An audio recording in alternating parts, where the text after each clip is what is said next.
Hello, what's Hey, up? mate, that's quite a fancy background you've got there. I was going to ask for a raise from cricket.com. I was like, where the fuck's this guy doing here? Hey?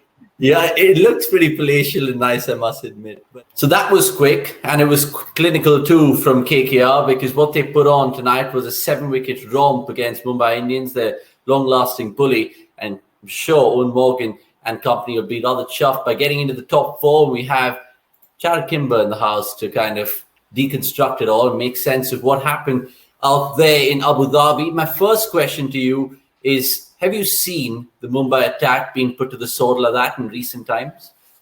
No, I mean, it was interesting, wasn't it? I think we kept feeling that eventually they'd take a couple of quick wickets and pull it back and maybe not win the game, but at least maybe change the way it was going. And it didn't happen. Harsh Bogle kept talking about the luck. It did feel like a few times there that, they hit the ball straight up in the air and it didn't go to hand. And, those sorts of things did go on for Kolkata. But they attacked very hard. They lost their wicket. They pulled back a little bit and then they continued to attack. It was really, really good cricket and probably showed Mumbai what they should have done, really. Yeah, and at the end of the day, I mean, KKR, they destroyed RCB, and it's fair to say that they kind of comprehensively got the job done today as well. Where do they go from here? Will they take plenty of positives from the two? I mean, not just the 2 wins and the 4 points, but more than that, I'm guessing. Yeah, they're really weird. I think we talked about them on the preview, or maybe it was after one of the other games that we covered together. They're basically taking a bunch of punts. So what they've done is they've looked at this side and they have said, okay, what we were doing before was not working. What we're going to do now is we're going to use Andre Russell as our fifth bowler, which allows us to use Lockie Ferguson and allows us to bring Iyer in. So it kind of allows them to do a couple of different things. Now, why this is really interesting is that Andre Russell is not a fifth bowler and he can go for a lot of runs. And today, specifically, he did go for a lot of runs. He went, over 10 and over. So did Prasidh Krishna, right? So both of them have gone at over 10 and over. So you would say that in some ways, the experiment didn't work. But the other 3 bowlers went for, I think, less than a run a ball. And so that came off. And as we've seen, Iyer has come off with the bat in both innings so far. Very big fan of him, without a cap on, just flopping his hair back over and over again. But it's a really risky strategy they've done, and it's won them 2 games. It could easily lose them the next 2 as well. They're going to have to probably win 2 out of the next 3 to probably make sure that they're going to be in with the finals. But this just looks like a better lineup. Even if it's riskier, the lineup that they had before just didn't make any sense. Yeah, let's just talk about that old school person in Venkatesh Iyer, because at the end of the day, he's 26. He's been around since 2015. He really shot to fame. I think last year it was in the Syed Mushtaq Trophy for Madhya Pradesh. He chalked up a lot of runs, a good average, great strike rate. And tell me more about his innings in general. I mean, it wasn't just brute muscle, was it? I think there was also calculated risks. And Morgan admitted after the RCB game that he absolutely loves Wenky, is what he went on to say. Yeah, I think that sorry, pardon me. I think that there's a freedom in the way that he's playing. And perhaps that does come with being a late bloomer, if you know what I mean. If you're a young player, especially, there's a lot of pressure on you. If you're a 22 or 23-year-old and you've had some success, if you come in and you're 26, 27, and you're just like, look, I'm just going to keep going here. I'm going to play the way I'm playing. There's a certain freedom to that. Also, they have changed their batting lineup, and they have actually made it, substantially longer. Having Cummins out and having him in means there's an extra specialist batter in there. And then they've said to him quite clearly, you've got a license. I think he sees the ball brilliantly. I think I don't know if I want to say premeditates a lot, but he picks his areas a lot. So he knows where he's going to score and he tries to score there, and it's come off. And he's got a lot of boundary hitting options in a lot of different directions. So far, and it's very early on, it's very hard to see where his weaknesses are. Now, we might find that out, in a couple of games or next year. But at the moment, bowlers are trying to work him out, and he's one step ahead of everyone else just because so few people have seen that much of him. Yeah, and I'll tell you what, he's a boyhood fan of KKR, big fan of Saurav Ganguly, and he did it for his team today. He notched up the fastest of 50 for KKR against Mumbai Indians, which is quite something. And David Hussey actually saw quite of him in the nets and compared him to Stephen Fleming. I don't know if that is an apt description, but we'll have that for another day. Let's move on to the predictions. Absolutely.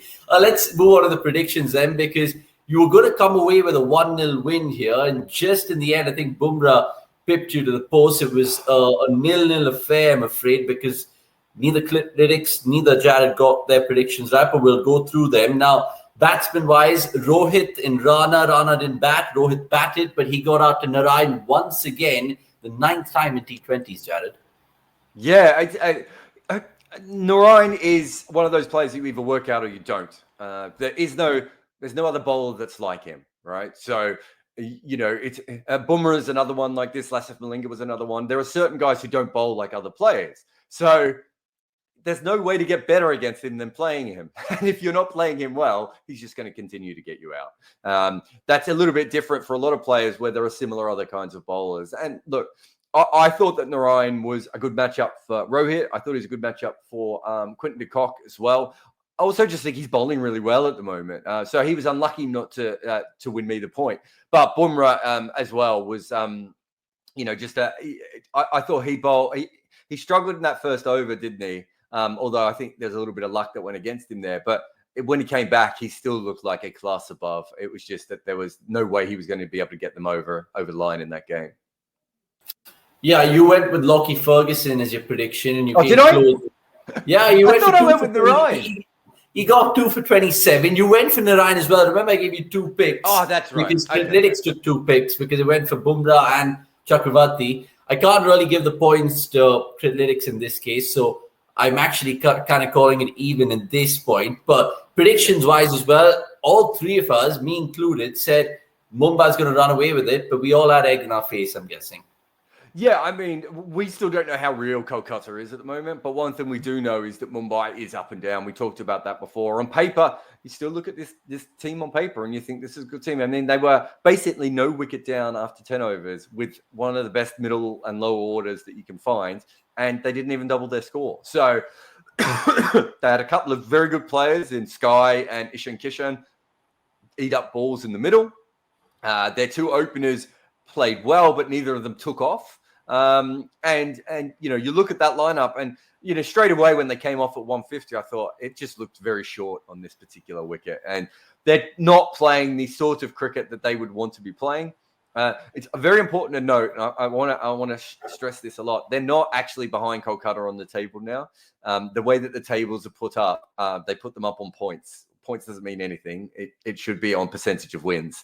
And so they're still actually technically behind the other 2 teams who've got the 4 wins. But Mumbai are certainly at this stage, the fact that, there are now 2 other teams on 4 wins, even if one of them's played an extra game, it's got to make them nervous because the way they're playing their cricket at the moment, they don't look like they're about to, take the world by storm. Although, to be fair, that happens a lot with Mumbai, and then they do take the actual world by storm.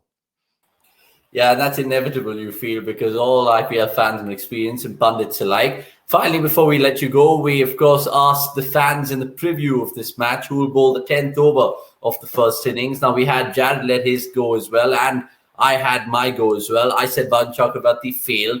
Jared said Andre Russell and Krunal Pandya failed. It was actually Sunil Narayan who bowled the 10th over, and there was one fan going by the name of Ashish Chauhan, who won this particular thing. So we'll send you the goodie bag. Definitely get in touch with us in the comments below and we'll hit you up.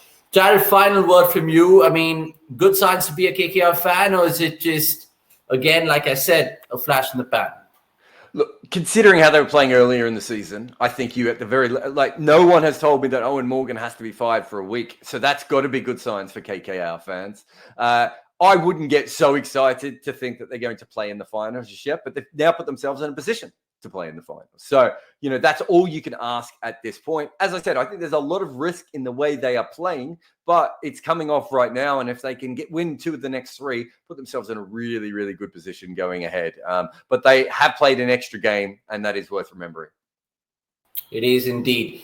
Until the next time, we'll see you soon, ladies and gentlemen. We appreciate your time, Jared, and keep subscribing and watching to all you guys back there because we're nearly touching 11K in terms of subscribers right now.